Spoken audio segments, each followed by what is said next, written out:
We are here. It is time for yet another episode of Star Wars Unlimited. I do apologize for the noise in the background. I have a air purifier on because I'm coughing up my lungs. This past week, we had a couple of previews, but we also got a constructed gameplay stream from FFG that pits Tyler Parrott versus Jeremy Zrin in two interesting decks that they chose to play and reasons as to why they did that. So we're going to go through the previews first, then we'll go through the gameplay-ish. We're not going to do anything huge with that because you definitely should go watch it on your own because there's a lot of insight into their play styles and decks when it comes to that. But we'll go over a couple of the things here and there. But first, we've got previews, so let's go.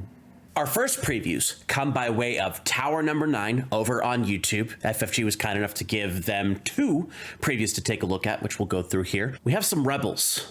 Let's check them out. Our first card here is Partisan Insurgent. It's a 2-cost aggression-only ground unit, much like Yularen and Callus. There's no heroism aspect to this. 1 power, 4 health, Rebel Trooper. While you control another aggression unit, this gains Raid 2. It gets +2/+0 while attacking. This is a common, number 159 out of 252, and SOR. This Partisan Insurgent slips right into Sabine aggro. It supports getting units onto the board cheaply to be able to do some attacks. It has those raid attacks that it can send extra damage so long as you control another aggression unit. It supports fighters fighting for freedom, or fighters fighting freedom, fighters for freedom, whatever it's actually called. When this gets played, you get to deal the damage to the base. Lots of really cool things that are associated with this. It's a really good 2-cost unit that you can play. There's another 2-cost unit we'll take a look at later that's also really good, but specifically for aggression, this is a fantastic unit. Great art here, representative of basically Saw Gerrera's forces that were out there in Jeddah, but this slots in as an easy 3 of in every aggression deck that wants to be able to push out extra aggression units as long as you control other aggression units on the board. So I think this slots really well even into IG-88, specifically because there's no heroism pip, so it doesn't cost extra, and this does not require you to have other rebels. It just requires you to have another aggression unit, which, by the way, could just be another Partisan Insurgent. So, fantastic unit there. Very, very exciting. Next, along the lines of troopers, we have a Vigilant unit. This is the Wilderness Fighter. 3-cost Vigilance only ground units. 2 power, 4 health trooper, shielded. When you play this unit, give it a shield token. It's a common, number 64 out of 252 in SOR. The fact that this isn't a rebel is kind of distressing to me because this is basically a Hoth trooper, but also basically just what troopers look like for rebels outside of just the fleet troopers that most people are normally used to with the Alderaan garb or Yavin 4 garb, so on and so forth. But a 2-power, 4 health trooper with shielded, just gives it a shield right when it hits the board, is really good for both heroism and villainy. So this slots into anything that wants to fill that 3-power slot. It's a little bit harder given the existence of Wing Guard, Sentinel one that's 2/4, but it does give you that little bit of extra protection with shielded that you might be able to slap something else on top of it to make it a threat. Seeing the ratios of 2-cost, 3-cost, and 4-cost cards in decks is going to be very interesting when it comes to deck building, and something I might go over later once we have more cards known in SOR. But this is a decent unit, especially considering the fact that it protects itself at least for at least one damage at 3 cost, and I think that's very handy in any deck that might want to spam things or just keep big butts on the field. Next, we have 3 previews from FFG, from the Unlimited FFG live stream that we had over on November 29th. We'll go over the contents of that stream, which was 2 constructed games played. Very interesting constructed games. You should definitely go watch them if you haven't already. There's a link to that below, but that's after this video. We're going to start with one of my favorite units that I've seen them preview in the last several months, and then go over a couple of interesting cards that were shown as part of Tyler's deck that he played during this stream. We have here the Battlefield Marine. I talked a little bit about this on Twitter, but this is a 2-cost command heroism ground unit, 3 power, 3 health, rebel trooper, no text. It's a common, number 85 out of 252 in SOR, and this is a fantastic card. If you're running anything that wants troopers in heroism or command, rebels in command or heroism, and just a body on the ground, this is a fantastic unit to slot into a deck. I think this actually slots into basically every Hera Syndulla deck because Hera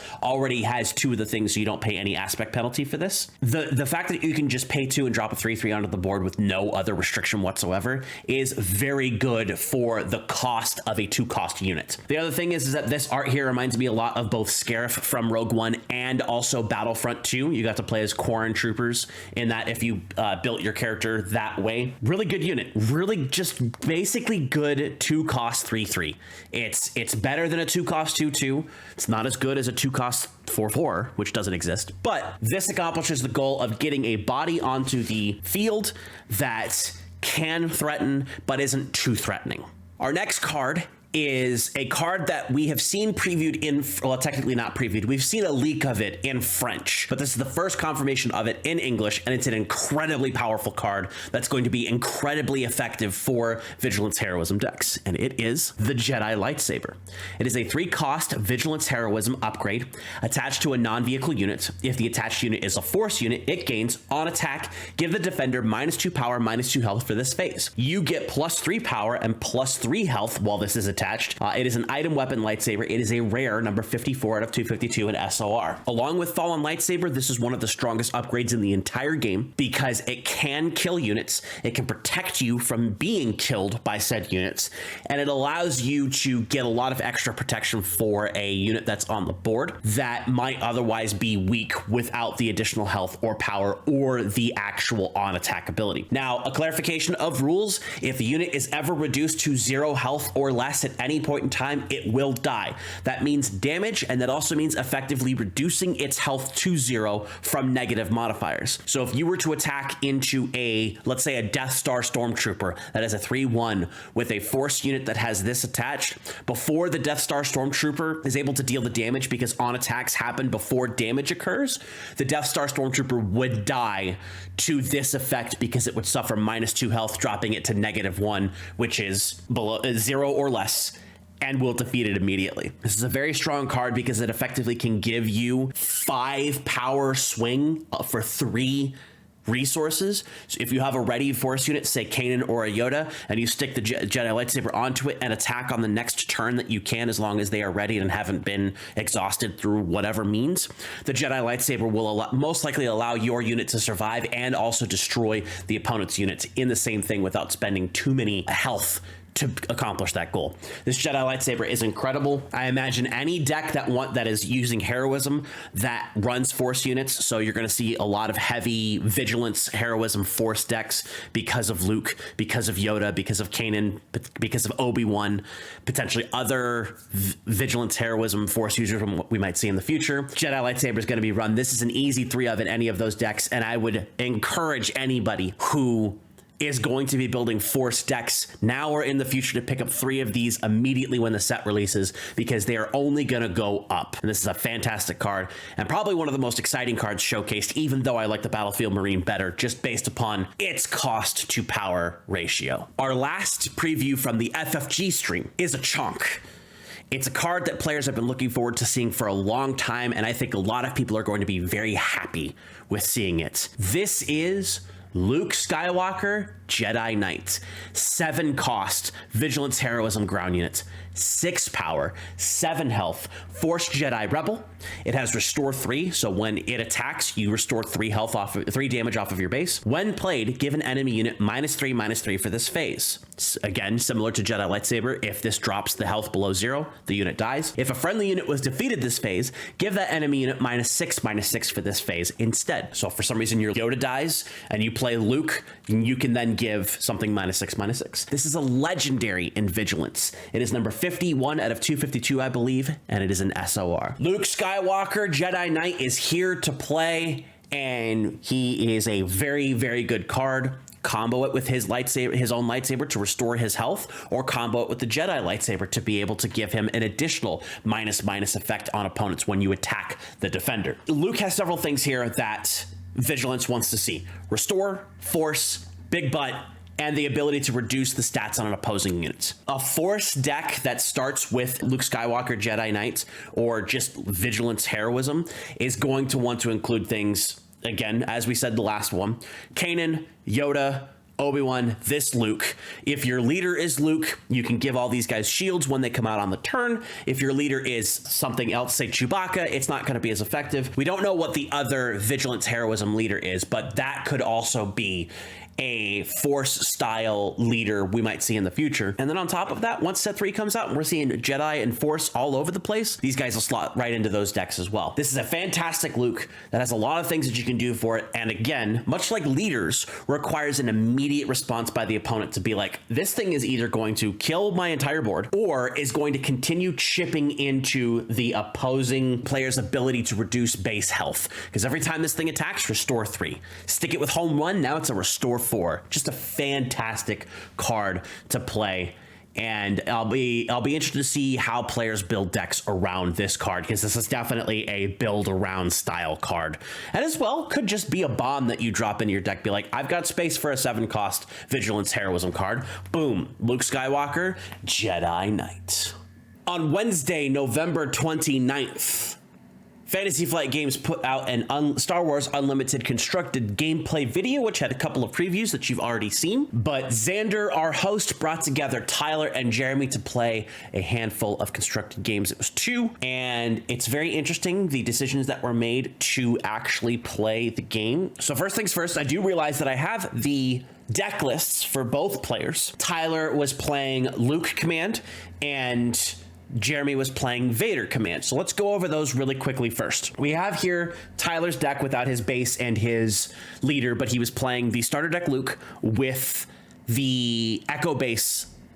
He's got 3 copies of R2-D2, 3 copies of Battlefield Marine, 3 copies of 3PO, 3 copies of ARC 170, 3 Wing Leader, 3 Yoda, 3 Bright Hope, 1 General Dodonna, 3 Kanan Jarrus, 1 Agent Kallus, 3 Obi-Wan Kenobi, 2 Home 1, 2 Luke Skywalker Jedi Knight, 3 Entrenched, 3 It Binds All Things, 1 Luke's Lightsaber, 2 Jedi Lightsabers, 3 Supply, 3 Takedown, and 2 Vanquish. Now, the reason why he had a bunch of one-offs in the deck is because when it comes to deck building for him, he likes having a handful of one-offs that go into the deck rather than everything all at 3s with like 2 of a single card at the end, or 1 of a single card at the end and 2 2s. And the reason why that he sets that up is because if he needs it in a game, it's accessible to him, even if it's at a lower percent to draw the actual card itself.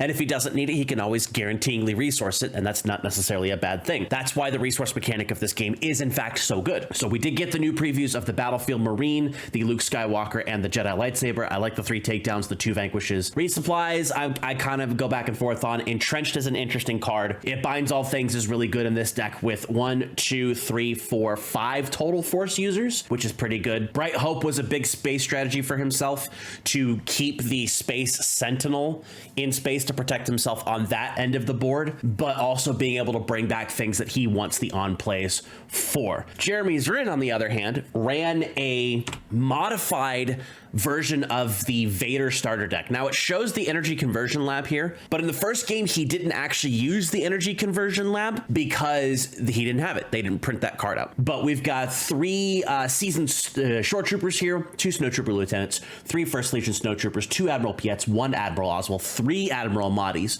3 super laser technicians, 2 Emperor's Royal Guard, 3 cell block guards, 3 Imperial interceptors, 2 Agent Kalluses, 1 Gladiator Star Destroyer, 2 ATSTs, 3 Emperor Palpatines, 3 Vader's Lightsaber, 3 Fallen Lightsabers, 3 Force Chokes, 2 Open Fire, 3 Resupply, and 3 Overwhelming Barrage. I expect right now, unless something huge pops up, most Vader command decks are going to look very similar to this, probably dropping the ATST for something else that's a little bit more handy, or upping the counts on a couple of the other cards that exist here. I do realize that the ATST is here because it does combo well with Piet, but is not something that the general public, myself included, thinks is very viable. So with those deck lists, we got the preview of the Battlefield Marine. Tyler goes over his deck of he's got power units for his win con. His win con is Force users. So like we said, Yoda, Kanan, Obi-Wan plus the new Luke. Uses a lot more Restore over Sentinel, specifically so that he can just continue to heal the base while not sacrificing units on the board to Sentinel. Cheap cards that are in his deck are the 3PO, R2-D2 Marine, Arc Wing, Arc and Wing Leader for space. His control cards specifically noted as Entrenched and Takedown. Entrenched so that the opponent can't attack the base, but Entrenched also can be played on his own units to knock out the opposing units without too much of an issue, and Takedown just being one of the strongest Vigilance cards in the pool. The Force synergy is it binds all things in Jedi Lightsaber, it binds all things heals, and then deals damage if you have a Force unit, and then the Jedi Lightsaber has that extra thing we talked about earlier. Then the fun one-offs being Dodonna, Luke's lightsaber, and Callus. We went over why that. Jeremy realistically didn't go over, he went over some specific choices, but it was more Jeremy's style of more competitive cards, less non-competitive cards. And that's a reasonable strategy. One of the things that did happen during these games, and we're not going to go over every single step of the game, like I said, please go watch those games. They're very good. The link to that stream is in the description below. After you watch this video, go watch that, and you can see what I'm talking about when it comes to these things. Jeremy and Tyler, not necessarily used to doing stream games. Some of the people that do creator games on YouTube, whether that's TTS or live, will talk through their moves a lot. You don't really see that in competitive games because that's why you have commentators. But in terms of this specific stream, it did take them a little bit to spool up their thought process on decisions for resourcing specific cards, making specific plays, speaking up their thought processes on why they do specific things. Like I said, they get better at that towards the middle and end part of the stream. Tyler talks about the balance cost for leaders. There's a multiple section of factors here. If the leader side could be stronger, which means the unit side is weaker. The unit side could be stronger, which means the leader side could be weaker. An earlier leader has lower stats, which means if it requires less resources to come out, their stats are not necessarily as good. But a leader that comes out later in the game is going to have higher stats because you're not spending the resources, but you have to have the resources on board in order to be able to play those leaders at the time to get them out for their big chunky stats. The first game is kind of a nothing game, in my opinion. Jeremy completely controls Tyler's board throughout the entire game and beats him 26-0, taking only 4 damage the entire game, no heals or anything like that, just wiping Tyler off the board. And it showcases the power of Vader using resource ramp, specifically the Super Laser Technicians, to be able to get bigger units out, but also get Vader out himself to just wipe out the opponent's plays that are on board. Tyler also made a mistake in that game of resourcing both his Bright Hopes. So the Imperial Interceptor that came down that didn't do any damage to Tyler's space units while being deployed because there were none, ended up doing something like 12 to 15 damage throughout the entire game, which is basically half the health of Tyler's base, by being unopposed. So that's a very good example of don't resource things you think you don't need too early, because what'll end up happening is that if you resource those things and your opponent literally on the next round has what you had the answer for, then you're SOL. They did go to a second game. Jeremy ended up proxying his base into the energy conversion lab, which I don't think that lost him the game, but it definitely got him closer to losing the game, because in the second game, Tyler did end up winning, but the game was much, much, much closer than it would have been otherwise had Jeremy gotten literally any of his ramp cards out. Jeremy did end up getting a crucial overwhelming barrage that swung the game back from Tyler being an overwhelming victor to about dead even. And after a slugfest between the two players for about 4 or 5 rounds, Tyler ended up winning the second game. And I have the note here that no ramp for Vader really hindered the ability to run away with the game. Jeremy's Ren's skill allowed him to stick into the game far longer than most people, including myself. So I think the cards being good and having good deck building is a very important piece of the puzzle when it comes to Star Wars Unlimited, but also making the proper plays in the game is a very huge component to the game. Probably the most important component. As we saw in the first game, Tyler made the incorrect decision and got wiped out as a result of it.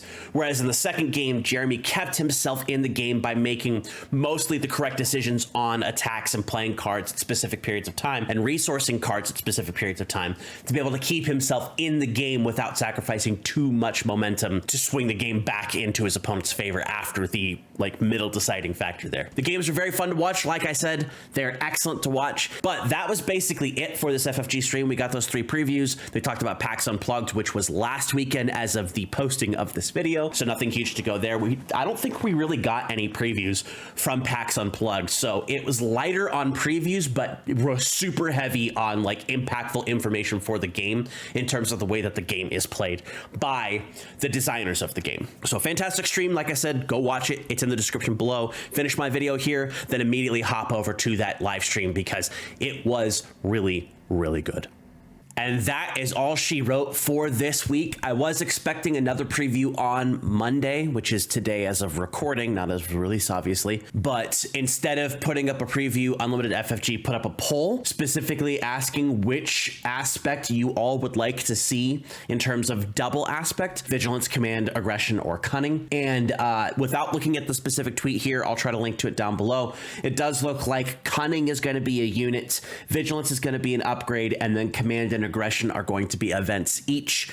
It'll be interesting to see how effective those are. I'm actually very interested to see what the double cunning unit is, because honestly, right now, in terms of double aspect lists, Boba Cunning and Sabine Aggression are like the 2 top ones that I think are going to be playable right out the gate in the beginning of Spark of Rebellion, but that also is basically just on what we've seen so far. The universe is open and wide and unlimited in Star Wars Unlimited, as the joke often goes, so we'll see how that goes in the future. But that's it. We're done. We talked about previews. We talked about Tyler and Jeremy playing Star Wars Unlimited. We got 2 relatively decent games out the gate to be able to showcase there in the Unlimited FFG stream. So I hope you all enjoyed this video as much as I did making it. Let me know down below in the comments if there's anything else you'd like to see or anything you'd like to comment about the things we talked about or potential things that are coming in the future. Make sure you like the video, subscribe to the channel, follow me on all my social media crap,